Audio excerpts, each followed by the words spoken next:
আমরা হীরাপুরে যাওয়ার জন্য রওনা দিয়েছি। এখন হেঁটে 3 মিনিট যেতে হবে। চলো মন্দিরে গিয়ে দেখা হচ্ছে। আমরা হীরাপুরে পৌঁছে গেছি।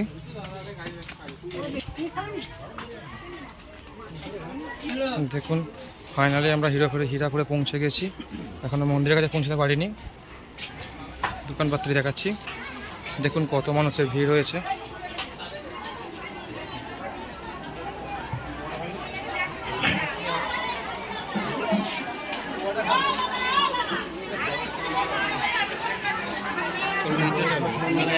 মায়ের দর্শন পাওয়ার জন্য অনেক লোকই এখানে এসেছে, ওখানে মনস্কামনা পূরণের জন্যে।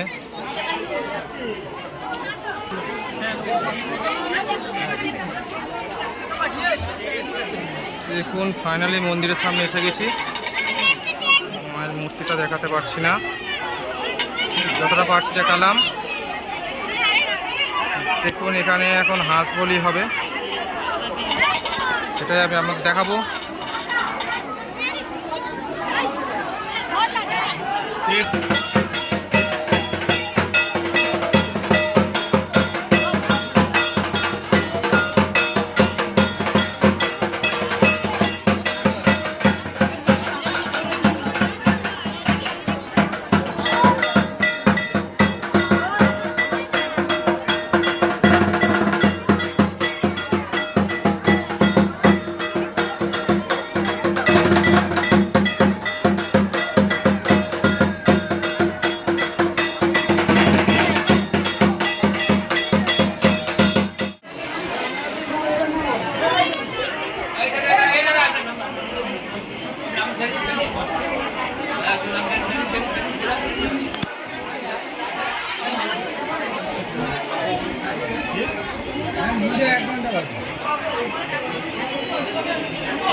হীরাপুরের জন্যে